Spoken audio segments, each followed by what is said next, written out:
From the 2009 SHOT Show in Orlando, Florida, this is the Shepherd Report, sponsored by Insight Tech Gear. Key to shooting better is seeing better. We've looked at a lot of technology around the show. The one thing you hear is it's just like a Surefire. It's kind of like a Surefire. Ron Canfield, these are Surefires, the target that everyone looks at. A lot of new things. I'm seeing a lot more light output. People are really concerned about the amount of light they put out, I think, and you guys have addressed it as usual. Indeed. So what do we got going here? Well, we have a lot of new things this year. Really sort of a theme that we're going with are upgrades. Surefire is always interested in the customer needs and wants. And this year we're really emphasizing the protection of our customers' investment. We have a lot of weapon lights employed overseas, domestically with our SWAT teams, our law enforcement guys. We're about value and quality. So this year we want to upgrade that value, upgrade that quality. What I mean is, well, I was going to say, the quality's never been in question, and you're just giving me some new wrinkles to a light I already trust, or a device I already trust, I guess. So we've got several things here. I've noticed you're really putting some light out with this little Hummer. Yeah, we're really excited about this. This is something we were playing with last year. So what we did, we took the latest and greatest in LED technology, as we do with all light technology that we use, but we have a 4-die LED. So what that is there's 4 LEDs on a single platform. It turns it into a super LED.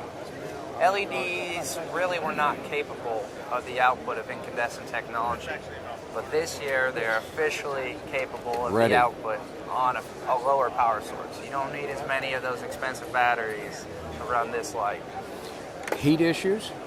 Heat issues have been solved. Even though LEDs burn super hot, about 3,000 degrees Celsius, and a super LED burns really hot, you can see the size here. Yeah. I mean, for the most part. The purpose of having more surface area on a light of that power is to dissipate that heat. To prevent the LEDs from failing, you need to draw that heat away. Hence, a lot of surface area on the bezel you see here. That's very cool. And an arms mount, so... Yeah, this is actually one of our new Surefire M93 mounts. What it is, it's a mechanical locking mechanism. Oh, I see. Yeah. Yeah, so we have a titanium pin in here, so if your mount gets out of spec or it's not going on right, it'll either tell you by not engaging, whereas old mounts would engage and then it's on a little bit crooked. This one then will also reseat itself, so now you're on spec, and simply lock to engage. When you want to disengage, press that button and release. Oh, a little bright there, isn't it? Well, that does put out the light. Wow. Puts out plenty of power. You also have your nav lights on the back, so press that button. Right. You can get multiple color nav lights or white LEDs. Low light situation if you're in a close quarters. You don't want to blast yourself reflecting off a wall. Just orienting. Yeah, don't want to give away your position. You have your nav lights there. That's very nice. Well thought out. Wouldn't expect otherwise, but there we go.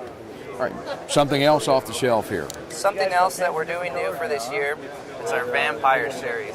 Aptly named because in the past, to get infrared technology, you needed an incandescent bulb and an infrared filter. Right. We're upgrading, as I said before, we're trying to minimize the kit that our soldiers overseas, that our guys at home having to carry. We have infrared LEDs. We've had them around for a while in a handheld fashion. Now we've fully integrated them into weapon light. Your white light system, same activation, just like the other weapon lights. Twist, rotate. See it? No. It's infrared technology. Yeah, of course. Exactly. So no more. If I were a TV remote, I'd know you were there. Yeah, exactly. So no more bulb to burn out, to have to replace. No more filter to lose or to break and then have to tape Always up issues. in the field.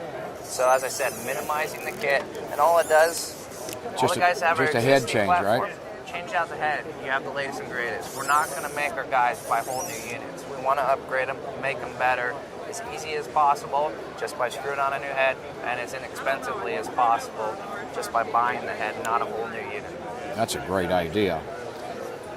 Well, upgrade terminology, lots of stuff here. I saw you working with some small heads earlier, demoing those. Yeah, definitely. Something that's not getting bigger this year, actually getting more compact, are our shotgun 4N lights. So previously we had a 1.25-inch bezel. You were dropping in a lamp assembly for incandescent, for the incandescent light. Then we made an upgrade bulb where you could drop in an LED lamp assembly. You didn't need to buy a whole new head, just a new lamp. Right. But what we're doing, guys, want more power, more projection, even out of a shotgun. So we're taking what we use on our Scout Light, which is Marine Corps and various Army units are currently employing. We also put it on some of our flashlights. Well, now we made an extension tube that accommodates a smaller bezel head. So it's the same size that the old frame was using, and we just retrofitted it so you could put a nice compact head on the existing platform. So you have a lot more light and a lot more projection. And shotguns, you're right. You wouldn't think it would be an issue, but they can get pretty unwieldy, especially in a semi. So that's very nice. You have your momentary activation on the side. You have a disable switch here if you want to shut the unit off altogether. And then you have a constant on activation. Say you're in a standoff situation and you want to keep somebody lit up, you can keep it on all the time. Very nice. And you don't have to relearn the buttons. Exactly.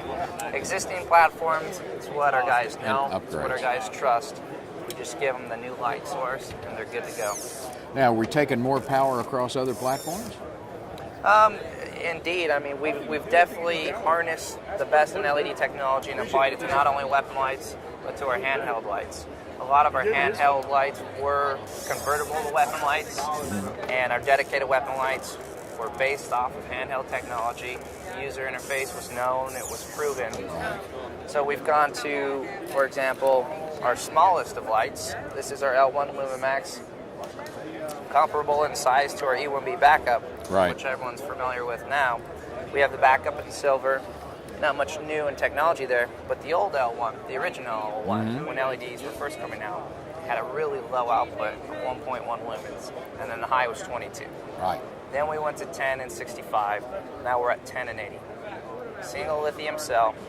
We've taken off the knurling, the checkered pattern. It was really abrasive on clothing. It would stick in pockets sometime if you're trying to draw it out quickly. And the tail cap, or the pocket clip, forces you to mount it bezel up. Right. All the weight's up here, it was tipping out. So we took the pocket clip that we received such good feedback for on the backup, and now we're putting it on most of the handheld lights. And it's on the L1. Nice fluted design. It's a two-stage tactical switch. So it's like on a camera. Press halfway to focus, press all the way to take the picture. So you simply press halfway for the low output, and then you press all the way for the full output. Nice. We did the same series. It's called our LumenMax series. It's the L2. Just a two-cell version. You have 15 lumens on low and 120 on high. So 120 is kind of our standard right now. LEDs, we have LEDs that will put out 350. We're actually getting up to 490 lumens on one of the handhelds we have over here. But for practicality's sake, you can push an LED higher. The higher you put it, the less efficient it gets. The harder you push it, yeah. The less runtime, and you're actually damaging the LED. Not on a scale that anyone may notice, something we notice and we pay attention to. Well, summarizing it, if I'm already a Surefire owner and I'm thinking, wow, here they go, all the new, latest and greatest, I shouldn't give up hope. We're still, my good stuff is still my good stuff. Correct. Lots of add-on modularity, and of course, everything iterates as you go along through. Yeah. Ron, thank you so much for taking the time with us, and we will continue from SHOT Show 2009. Protecting the U.S. military for 20 years. Now, ready to defend your loved ones. Dominate the darkness with the WX-150 Tactical Weapon Light from Insight Tech Gear.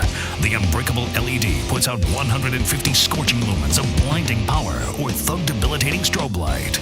The machined aircraft-grade aluminum easily locks to your tactical rail and will stand up to maximum weapon shock. Dominate the darkness with the WX-150 Weapon Light from Insight Tech Gear.